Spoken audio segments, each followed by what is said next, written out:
Mesdames et messieurs, bonsoir et bienvenue à votre émission hebdomadaire. Ce soir, nous allons une fois encore faire le tour de l'actualité internationale de la semaine avec mes invités de tous les vendredis. Je vais commencer par présenter Morgana Sogba-Metonji, consultant analyse géopolitique. Bonsoir. Bonsoir. Hamzat Aboutoulaye, consultant politique et consultant en relations internationales. Bonsoir. Bonsoir. Nous n'aurons pas avec nous, comme vendredi dernier, le docteur Djifa Agbezouken qui est pris à d'autres tâches. Nous le saluons au passage. Nous allons débuter cette émission en commentant, comme nous avons institué, comme il est de coutume maintenant sur notre émission L'Afrique et le Monde, en commentant cette image qui peut-être vous évoquera quelques commentaires. Alors, qu'est-ce que ça vous dit? Ça, c'est Macky Sall reçu aujourd'hui même par le président Poutine pour aller défendre spécifiquement le cas de l'Afrique, eu égard à la crise alimentaire qui pointe à l'horizon, peut-être négocier pour que la Fédération de Russie puisse permettre que les cargaisons de blé et d'engrais puissent passer, peut-être d'Odessa et de la Fédération de Russie elle-même. Déjà, qu'est-ce que vous en avez pensé, Morgana Sogba-Metonji? Il faut dire qu'il était accompagné il est le président de l'Union africaine. Il était accompagné du secrétaire général de la même institution, Mamad Fakir, le Tchadien. Voilà, juste pour contextualiser un peu la visite. Oui, c'est déjà très bien de contextualiser parce que c'est important. Il faut dire que là, il s'agit de toute une région qui va à la rencontre d'un leader qui semble déjà s'être imposé sur la scène internationale lorsqu'on connaît le statut de la Russie sur cette scène-là.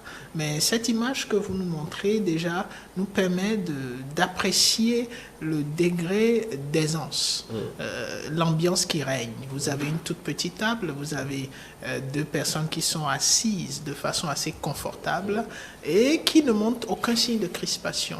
Donc ça veut dire qu'il y a possibilité d'échanger de façon constructive.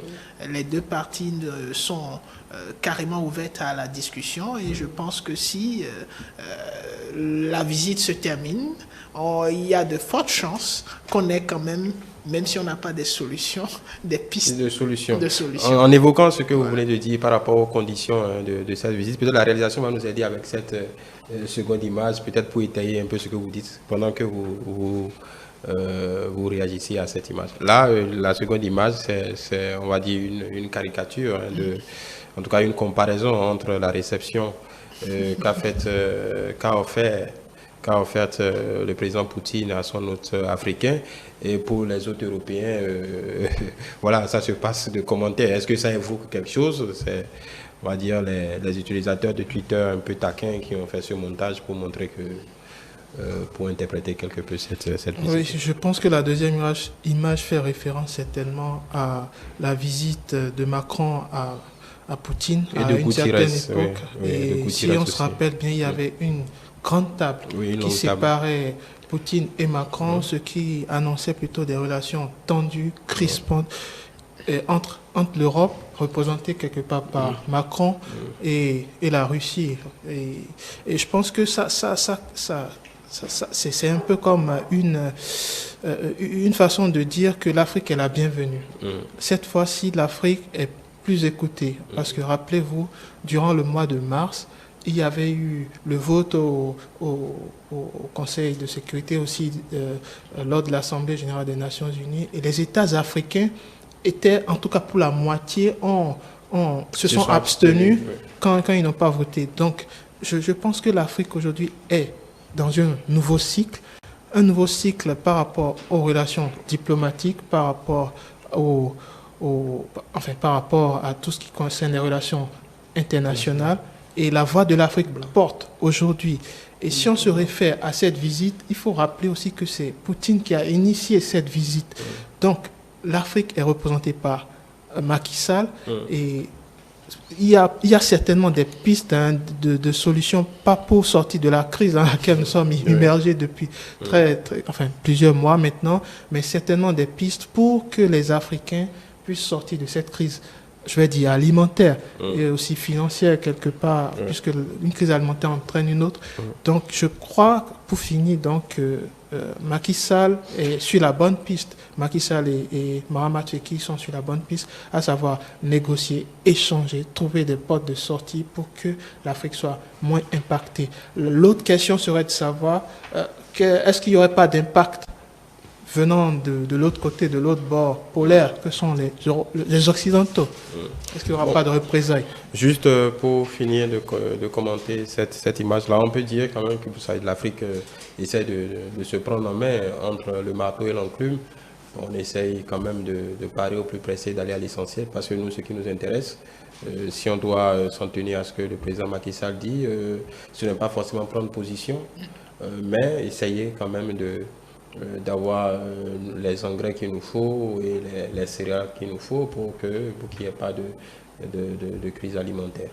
Oui, et l'Afrique, déjà en elle-même, fait face à cette crise, et Macky Sall, représentant aussi l'Afrique de l'Ouest, fait face à une autre crise interne, puis celle qui est relative aux sanctions à l'endroit du Mali, qui aussi est source de problèmes alimentaires, étant donné que le Mali fournit une bonne partie des pays de l'Afrique de l'Ouest on va dire en maïs ou en céréales, certains produits. Et donc, pour en revenir, on dira que l'Afrique aussi nous laisse voir ou entrevoir une possibilité de médiation. Vous savez, aujourd'hui, j'insiste, nous avons 2 possibles médiateurs et parmi les 2, l'Afrique semble être le mieux placé. 2 possibles médiateurs, la Chine et l'Afrique. Et celui qui est mieux placé, c'est l'Afrique. Pourquoi? Parce que aussi bien l'Europe et Poutine semble accorder une crédibilité à l'Afrique. Maintenant, pour revenir à la situation avec les pays européens, les images que vous avez fait ressortir, en matière de protocole, il y a des choses qui ne manquent pas. Déjà, le choix de la table, type de table, est important. Avec les Européens, vous avez une table ovale, carrément, et très grande, mais avec... Très longue, surtout. Très longue. Avec... Bon, s'il n'est pas... Le président Macron, en tant que président de l'Union européenne, n'est pas le seul à avoir eu droit à ce traitement, non, mais pas il y a du eu tout. Le secrétaire général de l'ONU aussi. Et cela est compréhensible. Pourquoi? Parce que lorsque vous prenez l'ONU, l'ONU a pris position vis-à-vis de la Russie, que ce soit au Conseil de sécurité ou même à l'Assemblée générale. On a cette notion de condamnation vivace, sans même anticiper des possibles situations atténuantes par rapport au comportement de la Russie. Pareil pour l'Europe. L'Europe a pris position largement contre et est en guerre, même si ce n'est pas guerre militaire sur le terrain, contre la Russie. Donc c'est tout à fait compréhensible en matière de protocole qu'on puisse voir ressortir cette disposition-là, l'Afrique une petite table en cercle, qui monte même avec des chaises où vous voyez carrément les 2 acteurs dans une position de discussion et d'échange. D'accord. Bon, un dernier mot là-dessus. Cette convivialité apparente traduit quoi exactement? Vous imaginez aussi l'Afrique comme médiateur ou la Russie veut s'en servir juste comme une variable d'ajustement? En fait, là, et je serais plus délicat sur le choix de l'Afrique comme étant le médiateur, entre guillemets, le plus bien portant ou le plus relooké pour sortir, ou en tout cas pour être écouté, entendu des 2 parties. Parce que moi, je veux plus parler ou évoquer le Sud. Le Sud, qui a longtemps été brimé depuis les accords après la Deuxième Guerre mondiale, est en train de prendre le dessus, est en train de prendre le devant sur la scène internationale.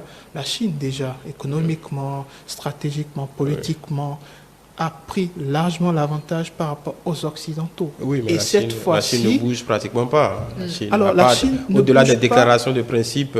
La Chine, il y a quelques années, n'était pas au même stade. C'est ce qu'il faut aussi voir. Donc, peut-être aujourd'hui, il ne bouge pas depuis 5 ans. Oui, mais c'est maintenant que ça compte. Mais c'est maintenant que ça compte. Et là, l'Afrique, et la Chine inclus, puisque la Chine aussi, c'est un État du Sud. Donc, le Sud, représenté par l'Afrique et la Chine, sont en train de prendre de l'ampleur, en tout cas dans le jeu diplomatique, dans le jeu des relations internationales. Et c'est très important de le marquer, la diplomatie mondiale, qui a longtemps été axé autour de la domination d'un bloc sur un autre, ou la domination des Occidentaux généralement, est en train de basculer. On tend plus à un Sud qui émerge de plus en plus, à un Sud qui a de la voix, à un Sud qui a plus d'argent à travers la Chine, évidemment. Ah, d'accord. Là, vous m'avez fait peur. Monsieur qui a plus d'argent, heureusement qu'à travers la Chine, mais je ne pense pas que le Parti communiste chinois veuille partager son trésor de guerre avec nous. Hein. Bon, je pense que... Bon, ça, c'est un autre débat. Nous allons revenir au thème du jour, le Rwanda et la RDC. Il y a quelques mois, hein, ces deux pays se sont extrêmement rapprochés. En tout cas, eu égard au quart de siècle nous ayant précédés, ces pays sont vraiment rapprochés avec la médiation de l'Ouganda et de l'Angola. Il y a eu comme une union sacrée, surtout pour éteindre la crise de persistance de l'Est. Mais cette semaine, en fin de semaine dernière et ce début de semaine, patatras, on revient avec... pour la première fois, on va le dire quand même, parce que ça se susurrait, mais d'État à État, c'est la première fois que l'État congolais accuse directement l'État rwandais d'être partie prenante via le M23 de la déstabilisation du Congo. Il faut rappeler aussi que Kigali a rappelé en retour que les AFDL, ces rebelles Hutus, seraient soutenus également par le pouvoir congolais. Donc, fini les amabilités, on est reparti. On va voir peut-être un tweet du porte-parole du gouvernement de la RDC au sorti du Conseil supérieur de défense qui a eu le 28 mai, où, au regard de ce qui a été constaté, Rwandais a été interdit de destination en ce de vol en ce qui concerne le Congo. Je ne sais pas si la réalisation nous suit pour qu'on ait accès à ce tweet. Donc si je paraphrase, au regard du soutien du Rwanda aux terroristes du M23, il a été décidé de la suspension immédiate des vols rwandais à destination de notre pays, mis en garde au gouvernement rwandais qui perturbe le processus de paix. Donc encore une fois, l'accusation est claire. Déjà, pour je l'ai rappelé dans mon introduction, pour une accusation qui s'est toujours susurrée, pour l'entendement commun, même si le Rwanda s'est toujours défendu, ils seraient responsables de la déstabilisation du Congo. Qu'est-ce qui a changé cette fois pour que le gouvernement Tshisekedi pointe du doigt aussi clairement le pays de Kagame? Alors, lorsque vous écoutez un peu les arguments avancés, il semblerait que le gouvernement Tshisekedi ait des preuves beaucoup plus formelles. Et parmi ces preuves formelles, on parle d'arrestation. Oui, 2 soldats qui ont été rendus en temps. Exactement. Donc, si on arrive à prendre 2 soldats d'un territoire qui n'est pas le nôtre, d'un pays voisin, sur le territoire qui nous appartient, eh bien, il devrait s'expliquer qu'est-ce qu'il faisait là. Et je suis persuadé que le gouvernement de la RDC a suffisamment d'éléments pour leur permettre, parce que là c'est une violation du principe du droit international. Un soldat rwandais, a priori, n'a rien à faire en tant que soldat sur le sol de la RDC. Et donc, je pense que c'est un facteur assez intéressant qui pourrait justifier, en dehors des autres facteurs qui n'auraient pas exposés, qui pourrait justifier le fait que la RDC décide de venir, cette fois-ci de façon officielle, accuser son homologue, du moins son frère, son pays frère de l'autre côté. En dehors de cet aspect, il faut souligner le fait qu'il y a une situation historique et qu'on ne peut pas occulter. Il faudrait que, pour qu'on ait la méthodologie qui amènerait ces 2 pays à faire la paix, une paix durable, inviterait les 2 pays à aller en profondeur dans cette histoire pour situer les responsabilités. Parce que lorsque vous regardez la situation au Rwanda par rapport au génocide rwandais, déjà à cette époque, le Rwanda accusait la RDC d'avoir participé d'une façon ou d'une autre à cette situation. D'avoir couvert le repli des génocidaires Hutus. Exactement. d'une façon ou d'une autre, et vice-versa, parce que la RDC aussi accuse, et apparemment avec des preuves, selon le gouvernement de la RDC, l'implication du Rwanda dans la déstabilisation continue, et certaines informations font ressortir même le fait que le développement du Rwanda, d'une façon ou d'une autre, s'explique par sa capacité à pouvoir puiser dans les ressources de la RDC par son implication. C'est des informations qui ne sont pas vérifiées. Voilà, pour écarter toute polémique. Oui. Il y a un célèbre panafricaniste que vous connaissez tous, qui fait beaucoup de bruit, qui a dit ce genre de choses. Effectivement, beaucoup de pays se posent la question par rapport à la production annuelle du Rwanda en termes de produits miniers, diamants, or, manganèse, ainsi de suite, alors que ce n'est pas un pays qui est réputé avoir ces ressources. Donc, la conclusion immédiate, c'est que voilà, c'est parce que il y a des possibilités. Une bonne partie de l'Est du Congo est occupée et que les ressources sont détournées. Mais bon, ça, il faut des preuves. Oui, il faut des preuves, il faut des enquêtes, et je dirais simplement que c'est de bonne guerre. Oui. Mais pour qu'on puisse aboutir à une paix durable, comme les deux parties semblent vouloir le souhaiter, il faut aller en profondeur et situer les responsabilités. D'aucuns pointent en réalité l'incapacité du pouvoir de Tshisekedi de ramener la paix. Parce que n'oubliez pas, on est dans quel contexte? Il a été décidé depuis pratiquement une année déjà de ce qu'on appelle, de ce que le gouvernement congolais a appelé état de siège, c'est-à-dire une zone d'exception dans l'est du Congo, un déploiement militaire important pour arriver à régler une bonne fois pour toutes le problème. Et les populations, l'opposition constate que malgré tout ce déploiement, effectivement, rien ne bouge. Le président de la République pointe la corruption de la haute hiérarchie militaire. Beaucoup de généraux ont été dégagés récemment. Et donc, des analystes disent, bon, c'est parce que cet état de siège n'arrive pas à régler le problème que les Congolais cherchent des boucs émissaires. Oui, moi je partage cette analyse parce que Tshisekedi a mis en place un état de siège en papier, en quelque sorte. Non, on ne peut pas dire en papier, il y a bien du sûr, mouvement. Quand je dis en papier, je fais référence au tigre en papier de Mao Tse-tung. Ah d'accord. Le tigre en papier, Okay, oui. C'est un tigre qui a l'apparence du tigre, mais en réalité, ce n'est pas du tout fonctionnel. Donc l'état de siège, en tout cas mis en place par Tshisekedi, est factice. Ça ne marche pas. Imaginez-vous, quand vous allez à Goma, par exemple, vous avez des policiers qui sont dans un état de siège, évidemment, mais qui ne sont pas armés. Alors, vous voulez qu'un policier non armé puisse faire face à des rebelles surarmés, de quelle façon? On vous dira que le combat ne se passe pas dans Goma, dans les montagnes. Goma, c'est l'Est, c'est l'une des villes. C'est la ville, mais bon. Voilà, c'est l'une des villes qui ont souvent, ou qui sont souvent le théâtre des affrontements entre les rebelles et les autorités locales. Mais moi, je pense honnêtement qu'Antoine Tshisekedi a failli. Jusque-là, en tout cas, jusqu'à l'heure où nous parlons, il a failli sur le plan étatique, sur le plan politique, à l'intérieur, sur le plan stratégique.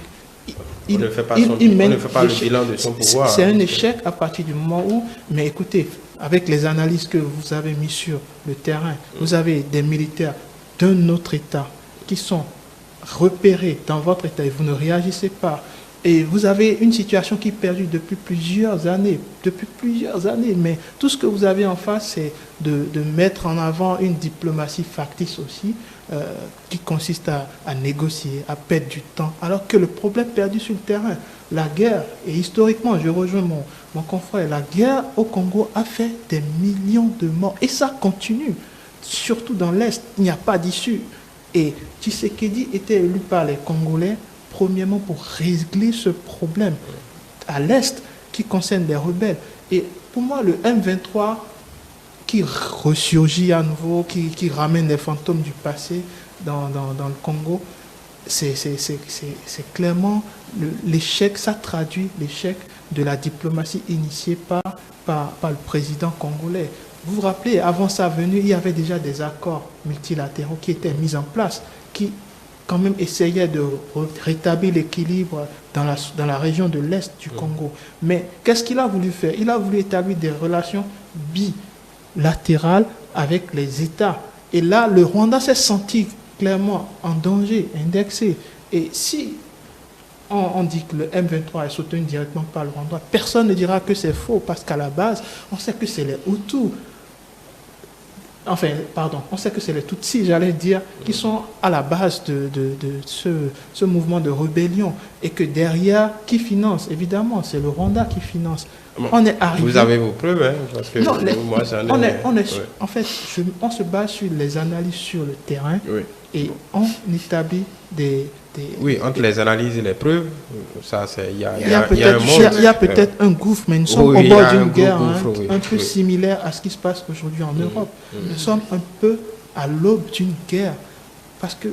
Oui, en Europe, ceux qui soutiennent disent clairement qu'ils soutiennent, fournissent les armes, disent ce qu'il faut utiliser, ainsi de suite, et veulent gagner la guerre. Ils ne se cachent pas. Là, pour le coup, il y a encore quelques mois...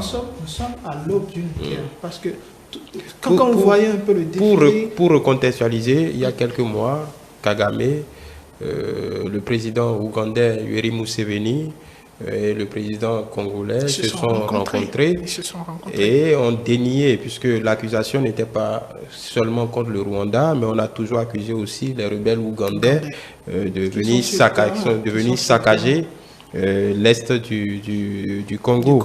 Et ces deux pays ont nié, c'est pas la première fois qu'ils ont nié, ils ont nié et ont voulu apporter leur soutien. Je pense même l'Ouganda a voulu s'engager militairement avec la RDC, des opérations conjointes à la frontière pour débusquer un peu tous ces rebelles. Mais encore une fois, c'est la première fois encore, parce que sous Kabila, il n'y a jamais eu une accusation aussi directe, même si la société civile en parlait. Mais de façon claire, diplomatiquement, ça veut dire quoi? Qu'est-ce qui fait aujourd'hui que le président Tshisekedi saute le pas et prend des sanctions? On peut en penser ce qu'on veut, prendre des sanctions, des mesures de rétorsion. Qu'est-ce qui a changé politiquement pour que... Est-ce que le rapport de force sur le terrain est en train de basculer du côté de la RDC pour que ce pas soit franchi? Alors déjà, il faut commencer par remettre ou du moins relativiser l'échec de M. Tshisekedi. C'est très relatif. Surtout lorsque vous êtes en train de travailler sur une situation problématique qui ne date pas, qui n'est pas née avec votre arrivée. Bientôt 30 ans. Bientôt 30 ans. Et donc c'est un problème endémique et donc qui nécessite une solution de la même ampleur. Et pour revenir donc à votre question sur qu'est-ce qui pourrait avoir changé, je pense qu'on pourrait mettre cela sous le coup de la volonté de mettre fin à la situation.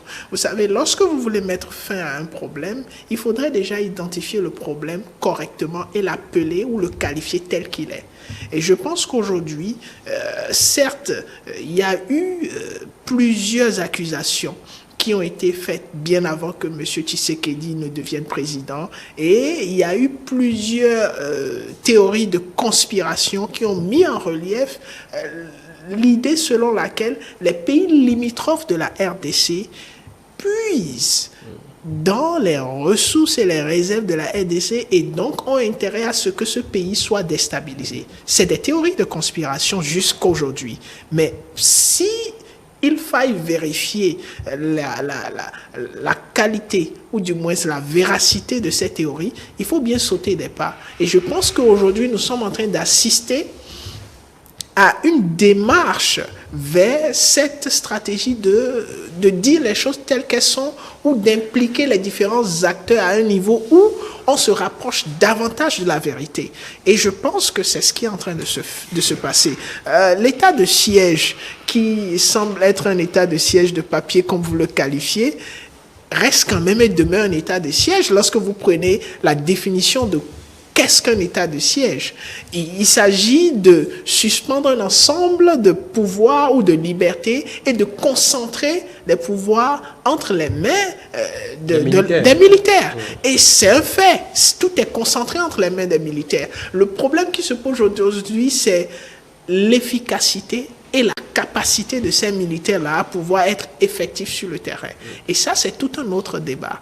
Et je pense que si d'aventure le Rwanda, qui est concerné aussi, qui a intérêt à avoir de la stabilité. L'Ouganda, pareil. Si ces chefs d'État venaient encore s'asseoir, je pense qu'ils vont trouver des solutions et qui n'ont même pas du tout intérêt à se retrouver dans une guerre, comme vous êtes en train de dire. On est assez loin de ce dessin-là. D'ailleurs, en parlant de solutions, mais la situation a affolé beaucoup de monde. L'Union africaine a réagi. Macky Sall a appelé au calme et à la tempérance. Et il y a un autre acteur très important de ce périmètre-là, le président ougandais, le président Lourenço, qui a pris les devants en essayant il semblerait que ce soit lui qui ait facilité la libération des soldats rwandais en cause. Le pouvoir, il est plutôt historiquement, l'Angola est plutôt historiquement aligné avec le pouvoir sur les positions du pouvoir de Kinshasa.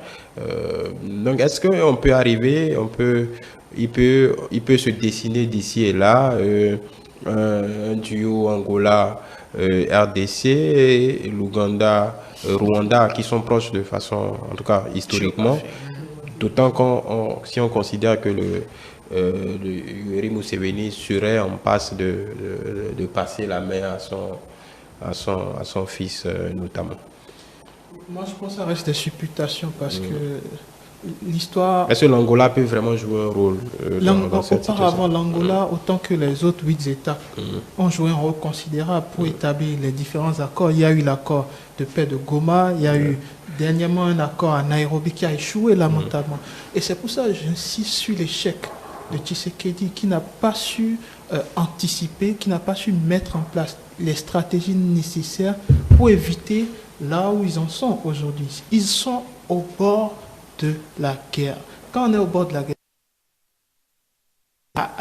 pendant un certain moment, pendant un certain temps, il y a des accusations qui se font. Et derrière aussi, il y a l'opinion internationale qui s'inquiète. Vous voyez un peu la vitesse à laquelle les différentes institutions réagissent ou incitent à la paix parce que la situation, elle est grave au Congo. Historiquement, le problème de l'histoire ne s'est pas réglé. Et cela a fait que l'élection de Tshisekedi dans le contexte politique qu'on sait aussi, a empiré les choses. Il n'a pas su consolider les acquis qu'il y avait avant. Il n'a pas su anticiper politiquement. Il n'a pas su anticiper stratégiquement, surtout face aux Ougandais et face au Rwanda. Il n'a pas su mener les bonnes dynamiques, les bons accords. Il n'a pas su anticiper pour éviter là où ils en sont aujourd'hui. Et moi, je pense que ce qui va arriver, ça va être très simple. La RDC n'est pas en mesure aujourd'hui de renoncer à ses minerais, à sa richesse intérieure, c'est clair. Non, ce qui est important aujourd'hui pour les populations, ce ne sont même pas les minerais. Il n'y a plus de morts. L'enjeu ici est économique. Oui. On ne va pas se voiler la face. En RDC, économique pour qui? L'enjeu est économique dans les deux sens, que ce soit du côté des rebelles qui sont soutenus par des États que je ne vais pas nommer de façon explicite, mais on sait qui sont ces États. Et de l'autre côté, pour la RDC aussi, qui veut aujourd'hui renégocier directement avec ses partenaires comme la France, qui gère les minerais de la RDC? Ce n'est certainement pas la France. La France n'est pas responsable de tout. Ce n'est certainement pas la France. Mais c'est les États. C'est les États, juste comme le Rwanda, qui ont des entreprises au sein de la RDC, qui gèrent les minerais de la RDC et qui négocient directement avec les États comme la France. La plupart des compagnies, la France ne peut pas être responsable de tout. La plupart des compagnies, normalement, qui gèrent les minerais sont anglo-saxonnes et chinoises. Vous avez la Chine aussi en RDC. La Chine surtout. Je n'en discute pas, mais je parle... Vous ne voulez pas me dire que la Chine rencontre à la France? Je parle de l'exploitation. L'exploitation ne se fait pas par les Congolais de façon claire. Oui, ça c'est historique. D'accord, c'est historique. Oui. Mais une fois que c'est Rwandais... Au Mali non plus, en Côte d'Ivoire non plus, au Nigeria non plus. Conclusion, oui. La cause ici, elle est économique. On ne le dit pas souvent, on ne le dit pas assez. Dernièrement, quand c'était un peu la lune de miel qui a tourné à la lune de ciel entre Kagame et Tshisekedi, mais il y a eu des accords financiers, économiques qui ont été établis lors de ces deux rencontres. Donc, ça montre que derrière l'enjeu, c'est économique. Si aujourd'hui, les rebelles du M23 se sont réveillés d'une certaine torpeur, c'est parce que d'abord, c'est économique avant d'être politique ou d'être social. Est-ce qu'ils étaient déjà partis, les rebelles du M23? Ils n'étaient pas partis, mais ils avaient déposé les armes. Ils voulaient s'intégrer dans la République démocratique du Congo en tant que Congolais. Et aucune province jusqu'à l'heure là ne les a acceptés malgré les accords de Goma, puisque l'accord de Goma prévoyait quoi? Que les différents rebelles, que ce soit le M23, la FDL et tout le reste, les Maïmaï aussi entre autres qui sont des rebelles, que tous ces rebelles, toutes ces factions de rébellion se reconvertissent à travers les trois lignes. Vous connaissez déposent les armes. Oui, déjà déposent les armes. Et ça n'a jamais été fait. Désarmement, démobilisation et ensuite réinsertion. Donc, c'est les trois axes du projet signé lors de l'accord de Goma. Mais ce qui est certain, aucun de ces rebelles n'a déposé les armes. À un moment, ça s'est fait. Pas totalement. Pas effectivement. Le M23 n'a jamais déposé les armes vraiment.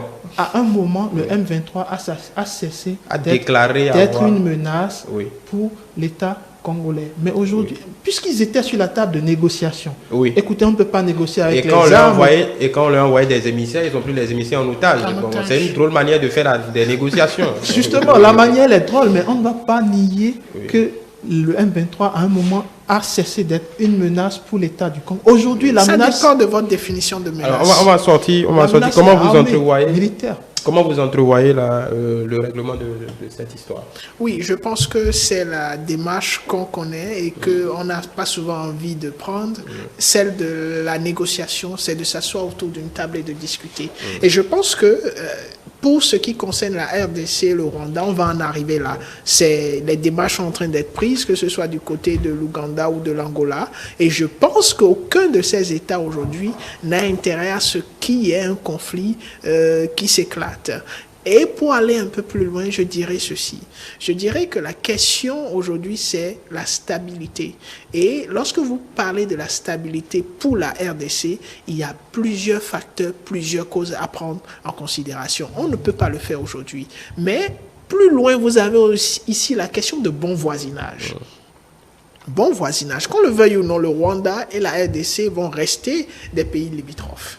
Et donc aujourd'hui, il s'agit de trouver la méthodologie pour que le bon voisinage qui semblait déjà exister, vous-même vous l'avez dit, la lune de miel, il faut dire que depuis des années et des années, c'est la première fois qu'on a eu à voir la RDC et le Rwanda se rapprocher de cette façon. Et donc, je pense qu'il y a quand même eu un pas en avant. Mais, comme tout pas vers l'avant, il y a des situations qu'il faille vraiment tirer au clair. Et c'est ce à quoi nous assistons aujourd'hui. Et je pense que cette situation n'est pas forcément un présage d'un oiseau de mauvaise augure et qu'on peut tirer un bon profit de cela. Juste une intervention pour sortir de ce débat. Demain, 4 juin, sommet extraordinaire de la CEDEAO. Il se suit ici et là il y a eu en tout cas un grand balai diplomatique ces derniers jours entre le Nigeria, le Togo, Gouldo Jonathan, Chefor, Yassingbe. Beaucoup estiment que demain on pourrait trouver une solution au bout du tunnel pour le Mali précisément. A contrario, pour la Guinée, ça pourrait être corsé. Le Burkina continue de rester le bon élève en tout cas des 3 pays indexés. Comment vous entrevoyez très rapidement ce qui va se passer demain à Accra? Alors, l'impasse, elle est réelle. Donc, il faut trouver une solution. Et je pense que la CEDEAO passe des nuits blanches depuis plusieurs semaines. Surtout par rapport au cas malien, la CEDEAO passe bien des nuits blanches à partir du moment où le Mali... Vous parlez des fonctionnaires? Non, mais je parle de l'institution. L'institution, ce ne sont que des fonctionnaires parce que les chefs d'État, ils vaquent à leurs occupations. Non, mais l'institution subit une critique sans précédent depuis plusieurs mois, surtout avec le cas malien. Donc, je trouve, pour ma part, que la réunion ou la rencontre de demain va aboutir sur ce qu'on pensait, c'est-à-dire alléger les sanctions d'abord, et ensuite trouver des portes de sortie, des portes de négociation pour la junte au pouvoir, pour le gouvernement malien, afin que tout le monde soit gagnant dans cette histoire. La même chose, le sommet d'Accra. Je pense qu'il y aura certainement une confirmation effective et pratique de M. Faure Gnassingbé comme médiateur. Et là, ce serait parti sur de très bonnes bases. Voilà, on verra bien, on appréciera la semaine prochaine la justesse de vos pronostics. Voilà, mesdames et messieurs, merci de nous avoir suivis et bonne suite de programme sur ETélé et portez-vous bien.